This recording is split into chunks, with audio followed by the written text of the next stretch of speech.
Every brawler mechanic explained shortly and ranked in a tier list.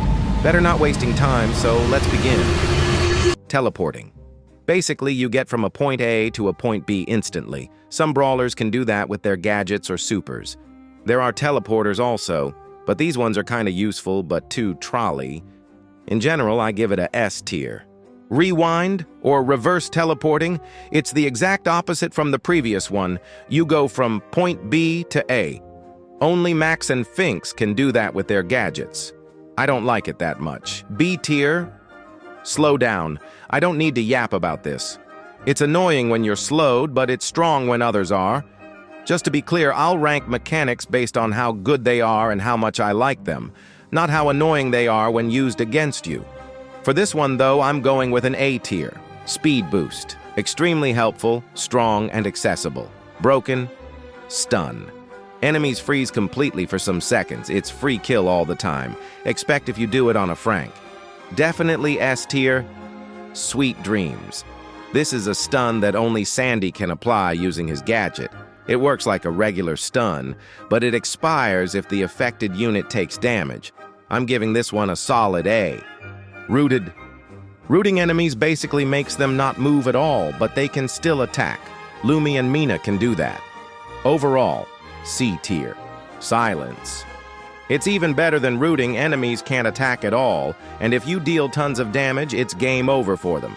At the end of the day, rooting and silence are basically the same as a stun. But for silence, I'm giving it an A. No escape. It's a weaker version of a stun.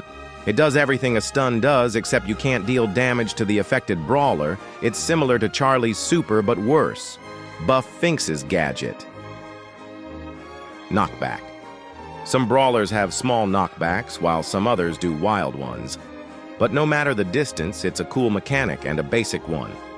Good. Pull. That's the exact reverse of knockback. If you got pulled by a gene, then you know how broken it is. S tier, please. Jump. Just a press of a button, or maybe a few. Suddenly you skip miles of walking. Plus, you can dodge projectiles. But calling it S tier feels like a stretch, so I'll go with A tier. Flying. Janet and Miko's super are basically flying. But because you receive damage from poison clouds, I guess it's a decent mechanism.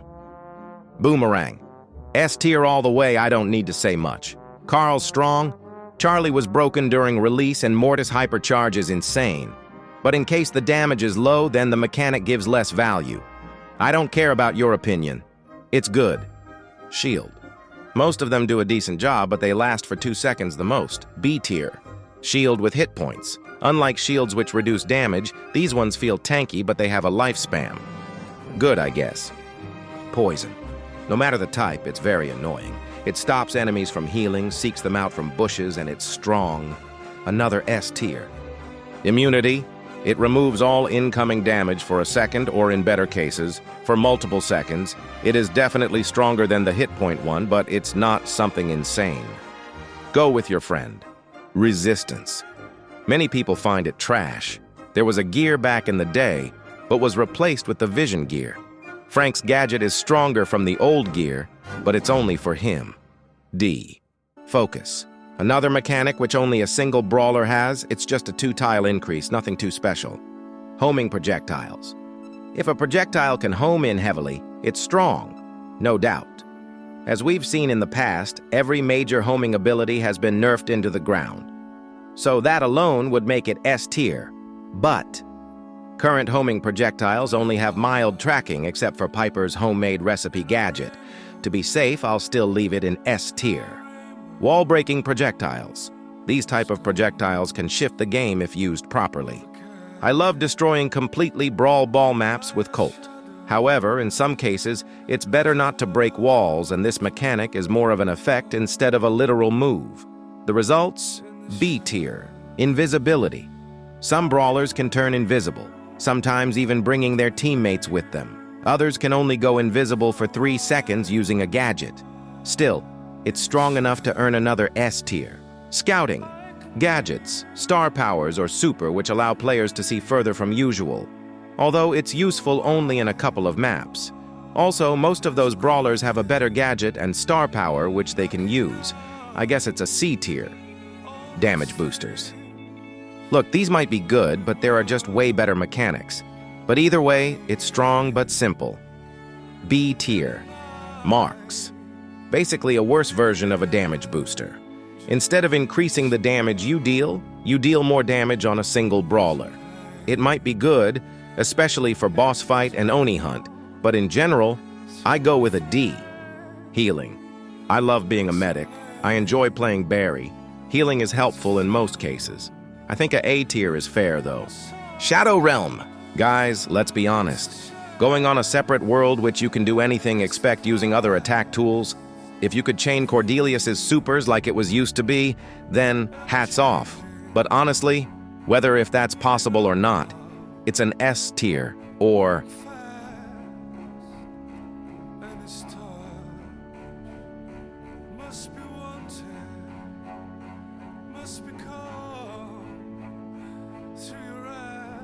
that's more like it. Buster Shield. Not only it's blocking projectiles, but it also reflects them. Any other effects get cancelled along them. It's basically a immune shield, but better. It's broken. 2 modes. Brawlers with 2 modes usually have one designed for short-term use and another for longer duration. But having modes gives brawlers more mechanics to play with and more flexibility overall. I'd say it's a solid feature. Level up. This mechanic sucks. Sure, it's fun to play brawlers like Surge or Clancy, but it actively nerfs your gameplay early on, and since this tier list is based more on value than personal fun, it goes in the trash tier. Turrets. Annoying units which actively attack or spawn other units to attack. They don't have a lifespan, but they get destroyed either easily by placing them in front of objects or not destroyed at all if they're far back on the map. Good. Totems. Units which mind their business. They don't attack at all. They do have a lifespan, usually ranging between 10 to 25 seconds. They do a small buff on brawlers and get destroyed with only a single shot. C tier. Mines. Annoying, useful, and allow massive area control. A tier. Through wall projectiles. Mandy was the first brawler which introduced this mechanic. Only some brawlers have that currently. It's not a game-breaking, but it's helpful and strong for sure. I will end up with a B tier. Bounce for projectiles. Personally, I hate bouncy projectiles, thus Rico. Although it's a strong mechanic for Rico and Fuffs, we can't say the same for every other brawler. It's pretty decent for general use. Bounce for brawlers. This is more likely to be helpful. Unlike projectiles, a brawler can just rush the enemy and confirm an easy kill. However, there are only a few chances of this being helpful. It's similar story with the bouncy projectiles. Bars. Okay, let's be real.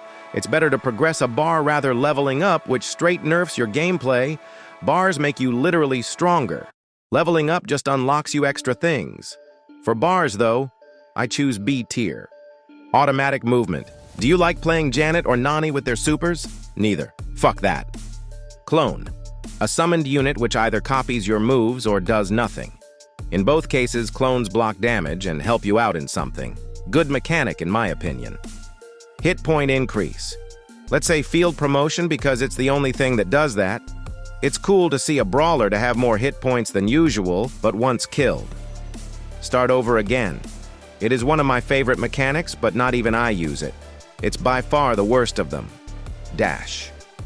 There are multiple type of dashes on multiple brawlers. It's more casual from a shield. It's helpful and makes it to the A tier. Sticky. Something you shoot and stays on the brawler. What it does is to secure damage. Expect from that, it's not useful for anything else. C tier. Mud. Or we can say a pool that helps out with a small buff or nerf. Trunk, Berry, and Barley can spawn a liquid that does something passively. However, Lou's super is more than that, so I will rank it separately. As for that, it's a B tier. Syrup. Extremely annoying with large area control. You can dance on it. Also used on enemies. Better than mud for sure. Loss of visibility. You lose your vision, essentially the reverse of scouting. With Kei's Geisha Mode Super, you can unleash a storm that blinds opponents. However, there's a problem. Players can simply walk out of it, and the effect doesn't last long. C tier. Revive. 8-bit. 2019. Doug chaining supers. Enough said. S tier, bro. Ghosted. Shade's super, and Chuck's second gadget let them pass through walls. It's cool, but you don't really need that for Chuck and Shade's hypercharge does the hard carry. I'm not sure. I think A tier is good for that. Element. Juju and Ali's main attack change based on where they're standing. Not much going on, it just allows brawlers to have more mechanics. It's a B tier. Spinning. I'm not talking about teaming here. Spinning as a mechanic can be countered by knockbacks. While it can deal a lot of damage in just a few seconds, it's still not overpowered. B tier again. Trapping. In other words, Cocoon, Charlie's super. As I mentioned earlier, it's similar to Charlie's super but worse. Yeah, I said that. The difference is that you can see when someone will be freed. Her first star power deals additional damage and it's easier to aim the projectile. So yay, B tier again. Scaling damage. It's good to deal tons of damage from long distance, but it's terrible if an Edgar jumps straight on you. However, any brawler that their damage is scaling with the range have defensive mechanics. At the end, I believe it's a strong one. Holding attacks.